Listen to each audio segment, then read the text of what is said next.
స్వచ్ఛమైన నాణ్యమైన గౌదర్పార్ పూజా ఉత్పత్తులు www.gaudarpar.com ద్వారా ఆన్లైన్ లో ఆర్డర్ చేయండి. మీ ఇంటిని దేవాలయంగా మార్చుకోండి. నమస్తే రమగారు. నమస్తే రమగారు, వర్షాకాలంలోకి వచ్చేసాం.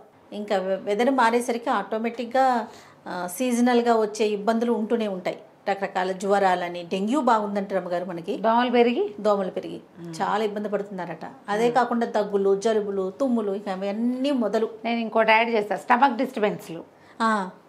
అవును అవును, వాటర్ ప్రాబ్లమ్స్, నీళ్లు, కంటామినేటెడ్ వాటర్, ఇంకా అది కూడా మొదలవుతుంది. అవును, డయేరియా వస్తుంది కొన్ని చోట్ల, ఊళ్ళలో కనపడుతుంది కూడా ఆల్రెడీ. డయేరియా కనపడుతుంది. నిన్ననే పేపర్లో చూసాం, ఇవాళ పేపర్లో కనపడింది. దానికి తోడు ఎక్కువగా మంచినీళ్ళు తీసుకోము, చల్లగా ఉండేసరికి.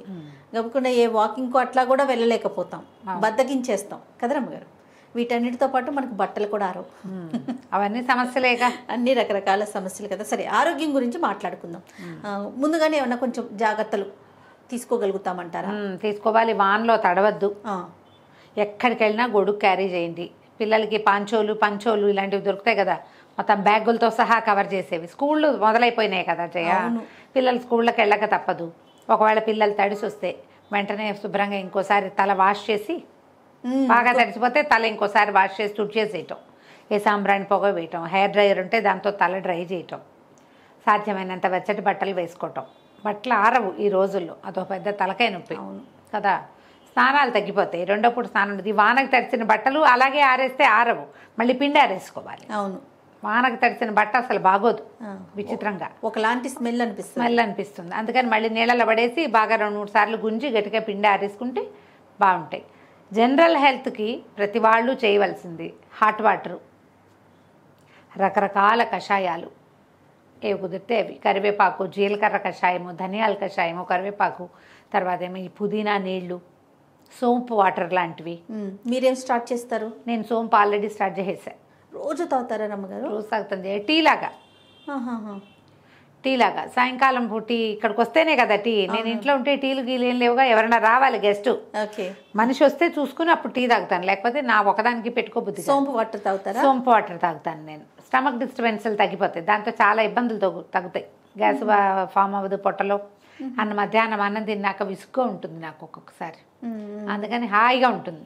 ఈ వేడిగా తాగుతాం కదా, ఇక టీలు కాఫీలు అనుకో పంచదారలు అవి వెళ్ళిపోతాయి కదా లోపలికి, అదొక బాధ. నిమ్మకాయ పిండుకుంటారా? నిమ్మకాయ పిండుతాను, ఉంటే లేకపోయినా పర్వాలేదు. చేయట్లేదు రమ్మగారు, నేను అడిగితే తప్ప. ఒక్కొక్క పాయింట్ అడుగుతున్నా కానీ మీరు రివీల్ చేయండి, మొత్తం చెప్పండి రమ్మగారు, ఎలా తాగుతారో చెప్పండి. ఒక గ్లాస్ నీళ్లు, ఒక హాఫ్ స్పూను సోంపు. దాన్ని ఏం చేస్తానంటే ఒకసారి పంపుకింద కడిగేస్తా సోంపుని. ఎవటో రకరకాల డౌట్లు ఉంటాయి, అందుకని మళ్ళీ అప్పుడు ఓసారి కడగటం, తర్వాత దాన్ని నీటిలో వేసి కొంచెం ఒక పొంగు తెరలనిస్తే చాలు. వంచేసి నేను పంచదార వేసుకోను. నిమ్మకాయ ఉంటే 2 డ్రాప్స్, లేకపోతే లేదు. నిమ్మకాయ లేకపోయినా హాయిగానే ఉంటుంది. అది చిన్న ఎల్లోయిష్ కలర్ వస్తుంది, బాగుంటుంది. అల్లం నీళ్ళు, అల్లం కషాయం ఒకటి ఈ సీజన్లో చాలా మంచిది. సొంటి కాఫీ ఒకటి చాలా బాగుంటుంది. అల్లం సొంటి కాఫీలు హాయిగా ఉంటాయి. ఏదైనా వానలో తడిసినా దాని ఎఫెక్ట్ని కొంత తగ్గిస్తాయి. సొంటి కాఫీ అదేలే పోనీ సొంటి కషాయం అను. అదే కదా, కషాయం నుంచి మళ్ళీ కాఫీలోకి వెళ్ళారు. కాఫీ ఎలా చేస్తారు అనుకుంటున్నాను. మన వీడియో ఉంది, మీరు చూడండి కావాలంటే. ఓకే, మనదేనా? మందే, నేను చేసిందే ఉంది, చూస్తాను. మామ్స్ కిచెన్లో ఉంది జయ. అవునా? సొంటి కషాయం లాగా చేసుకోవడం, కాసిన పాలు పోసుకుంటే కాఫీ అవుతుంది అది. ఓకే, కాఫీ పొడి కాదు. రైట్, ఓకే, కాఫీ పొడి కాదు, బాగుంటుంది. మీరు సొంటి కషాయం తీసుకోవచ్చు. ఈ సీజన్ కాబట్టి, అంటే ఒళ్ళు నొప్పులు వచ్చేది, వానకి తడిసేది, జలుబు చేసేది, ఒళ్ళు బరువు చేసేసేది కాబట్టి మీకు దొరికితే కనుక తిప్పతీగ కషాయం ఒకటి, తర్వాత వావిలాకు ఒకటి దొరుకుతుంది, చూడండి, ట్రై చేయండి. వావిలాకుకి చావు లేదమ్మా. అది ఆ వావిలి కొమ్మ, ఇంత కొమ్మ తెచ్చి ఈ వర్షాకాలం ఎక్కడైనా పాతి పెట్టారంటే మహావృక్షం అవుతుంది. అసలు వావిలి పువ్వుల వాసన ఉంటుంది జయ, ఎంత బాగుంటుందంటే భలే ఉంటుంది. చెట్టు కూడా అందంగా ఉంటుంది. అన్ని సీజన్స్లో వాడుకుంటారు, ట్రిమ్ చేసి ఉంచుకోండి. వావిలి ఈ వర్షాకాలము, రేపు రాబోయే శీతాకాలం మీ ఒళ్ళు నొప్పులకి భలే పనిచేస్తుంది. ఓకే, నీళ్ళలో వేసుకుని కషాయం కాచుకొని తాగొచ్చు, కొద్దిగా దంచి ఇంత ఉండ చేసుకుని మింగేయచ్చు. స్నానం చేసే వేడి నీళ్ళలో మనం గీజర్ వేసుకుంటాము, లేదా వేడి నీళ్ళు పోసుకుంటామా, స్టవ్ మీద పెట్టాము ఎక్కడో పెట్టుకుంటాం కదా నీళ్ళు, ఆకులు వేసి వాటి మీద వేడి నీళ్ళు పోయింది. ఆ ఆకులు నీళ్లు కనుక పోసుకుంటే ఒళ్ళు బద్ధకం ఎగిరిపోతుంది. వావిలాకు చాలా బాగా పనిచేస్తుంది. వాయిలాక్ అంటారు తెలంగాణ ప్రాంతంలో. నేను వావిలి అని చెప్తున్నాను, ఒరిజినల్ పేరు అది. ఊర్లలో మాటలకి వాయిలాక్ అంటారు. ఓకే. ఒక కొమ్మ తెచ్చిపెట్టాను జయ అపార్ట్మెంట్లో మేము. బాగా వచ్చింది. అసలు పెద్ద మహావృక్షం, దాన్ని ఎప్పటికప్పుడు విరిచేస్తారు, అది మళ్ళీ టైం అని వచ్చేస్తుంది. నేను ఉన్నాను. వాకిట్లో చిన్న కొమ్మ పెట్టారు ఎప్పుడో, అది వచ్చేసింది. మా అక్కయ్య ఏ ఇంటికి వెళ్తే ఆ ఇంటికి ఒక కొమ్మ పుచ్చుకెళ్ళి వాళ్ళ ఇంట్లో పాతి పెట్టేస్తుంటుంది. మా విద్యక అన్ని చోట్ల వావిల చెట్లు ఉన్నాయి ఇప్పుడు. తిప్పతీగలు మనకు రోడ్ల మీదే కనబడతాయి. మనం ఒక సంవత్సరం ఎన్ని పట్టుకొచ్చాము ఆఫీస్లో పెట్టడానికి. తిప్పతీగ కషాయము, వావిలాకు కషాయము తాగండి. సాధ్యమైనంత వేడి ఆహార పదార్థాలు తినండి, పిల్లలకి తినిపించండి. వేడివేడిగా తింటే ఈ వర్షాకాలపు ఎఫెక్ట్స్ కొంచెం తక్కువగా ఉంటాయి. సూపులు తాగొచ్చు, టమాటా సూపు, క్యారెట్ సూపు తాగొచ్చు, క్లియర్ సూప్ తాగొచ్చు. తర్వాత మన ఇవి దొరుకుతాయి కదా కార్న్ సూప్స్, సింపులే, సాయంకాలాలు చేసుకోవచ్చు. ఇంకొకటి స్పెషల్ సూప్ ఏంటంటే మన దాన్ని ఏమంటారు, రాగిపిండి సూపు, మన ఛానల్లో ఉంది, అది కూడా చెక్ చేయండి. చాలా హాయిగా ఉంటుంది. డైటింగ్ చేసే వాళ్ళకి సూపీగాను ఉంటుంది, డైటింగ్కి ఉపయోగపడుతుంది. అవును, అలాంటి సూప్స్ ఏమైనా తాగొచ్చు. సాయంకాలం పిల్లలకి స్కూల్ నుంచి వచ్చాక మొన్నటిదాకా ఫ్రూట్ జ్యూస్లు ఇచ్చారు కదా, ఇప్పుడు సూపులు ఇవ్వండి. బంగాళదుంప గుమ్మడికాయ కలిపి చేసే సూపు బ్రహ్మాండంగా ఉంటుంది. క్యాబేజ్ సూప్స్ బాగుంటాయి. చూడండి ఎట్లా సూపులు ఎలాగానే. మన దగ్గర 4-5 సూప్స్ ఉన్నాయి మన దాంట్లో.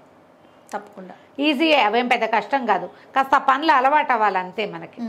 శుభ్రంగా ఒక కప్పు సూపు మీరు కూడా తీసుకున్నారంటే చాలా హాయిగా ఉంటుంది. పిల్లలు కూడా హెల్దీ. ఇలాంటివి ఏమైనా తీసుకుని జ్యూసులు ఇవ్వలేరు ఇంకా మీరు, వర్షాకాలం వాటర్ ఇంటేక్ కూడా తగ్గిపోతుంది. మంచినీళ్ళు తాగడం మానేస్తాం. కాస్త జ్ఞాపకం పెట్టుకుని ఎప్పటికప్పుడు చిన్న గ్లాసు హాట్ వాటర్ తీసుకోండి. నీళ్లు తక్కువైనా సరిపోతుంది అని భావించద్దు. శరీరానికి ఎన్ని కావాలో అన్ని నీళ్లు ఇవ్వవలసిందే. మొన్న తాగినని, ఎండాకాలం తాగినని తాగం, అందులో సగమైనా తాగాలిగా. అవునవును కదా. మజ్జిగ కూడా తాగొచ్చు. వేడిగా మజ్జిగ తాగటం ఎలా అనేది కూడా మనది ఒక వీడియో ఉంది, చూడండి. అది కూడా తప్పకుండా. ఏం లేదు, చిన్న పెరుగుని చిలికేసి హాట్ వాటర్ పోసుకోండి, అంతే, ఏమవ్వదు. అందులో మీరు ఏదైనా వేసుకోవచ్చు, సైంధవలవణం వేసుకోవచ్చు. తర్వాత బ్లాక్ సాల్ట్ దొరుకుతుంది కదా, మన పానీపూరిలో వేసే ఉప్పు, అది వేసుకున్నా కూడా వాసన చాలా హాయిగా ఉంటుంది. జల్జీరా పౌడర్ దొరుకుతుంది, అది వేసుకోవచ్చు. జీలకర్ర పొడి వేసుకోవచ్చు. మజ్జిగ తాగే అలవాటు ఉన్నవాళ్ళు చల్లటి మజ్జిగ కాకుండా గోరువెచ్చటి మజ్జిగ తాగండి. పిల్లలకి అలవాటు ఉంటే పిల్లలు కూడా ఇవ్వచ్చు. పెరుగన్నాలు తగ్గించేస్తాం పూర్తిగా. పిల్లలకి బెడ్ వెట్టింగ్ అలవాటు ఉంటే వీళ్ళకి వర్షాకాలం సాయంకాలాలు అసలు మజ్జిగ అన్నం పెట్టద్దు, పెరుగన్నం పెట్టద్దు, పాలు పోసి పెట్టేయండి. వాళ్ళకి సాయంకాలం లోపలే వాటర్ ఇంటేక్, సాయంత్రం తర్వాత ఇక రాత్రి అయితే ఇక నీళ్ళు ఇవ్వద్దు. బెడ్ వెట్టింగ్ పెరుగుతుంది ఈ రోజుల్లో. ఉంటాయి కదా పిల్లలు ఉంటాయి, 10 ఏళ్ల దాకా కనపడుతూ ఉంటాయి కదా, అలాంటివి ఉంటే ఆ పని. మనం కూడా నెంబర్ ఆఫ్ టైమ్స్ లేవాలి, నిద్ర చెడిపోతుంది అనుకుంటే సాయంత్రం అయ్యాక ఇక నీళ్ళు తాకండి. చాలామంది ఆయుర్వేద వైద్యులు చెప్తారు సూర్యాస్తమయం అయ్యాక నీళ్లు తాగద్దు అని. నేను విన్నాను 3-4 దగ్గర. మన అవకాశం, మంచినీళ్ళు తాగకుండా ఏమీ తినలేని వాళ్ళు ఉంటారు కదా, ఏదో కాసినైనా తాగుతాం కదా. కొంచెం జాగ్రత్తగా ఉంటే వర్షాకాలం డయేరియా బారిన పడకుండా, ఈ జలుబులు దగ్గులు జ్వరాల బారిన పడకుండా, ఫ్లూలు అవి కూడా వస్తున్నాయి ఇప్పుడు, అవి కూడా ఉన్నాయి కదా. అవి వచ్చినా మీరు ఓపికగా ఉంటారు.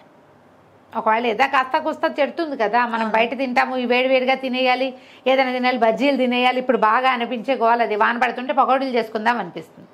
ఈజీ ఏమిటి, స్విగ్గీ అంతే. వాళ్ళు వానలో తడుచుకుంటూ పాపం మానవుడు వస్తాడు, తినేస్తాం. ప్రతిసారి సూట్ కాదుగా. సాధ్యమైనంత హోమ్ మేడ్ ఫుడ్ తినండి. ఓకే, బజ్జీలు అవి ఏమిటి చిన్న మూకుడు పెట్టి కాసిన చేసుకుంటే సరిపోతుంది. ఎక్కువ నూనె వేస్ట్ అయిపోతుంది అనిపిస్తే కొద్దిగా దాన్ని 2 సార్లు వాడుకోండి జాగ్రత్తగా. ఆరోగ్యాన్ని కాపాడుకోవాలంటే ఇంటి ఫుడ్డే పిల్లలకి మనకి కూడా మంచిది. అంతే. ఈ సీజన్లో కొంచెం జాగ్రత్తగా ఉండండి. రకరకాల కషాయాలు సూపులు చెప్పాం కదా, ఏ అవకాశం ఉంటే అవన్నీ తీసుకోండి. Stay healthy. రైట్. నమస్తే రమ్య గారు. నమస్తే.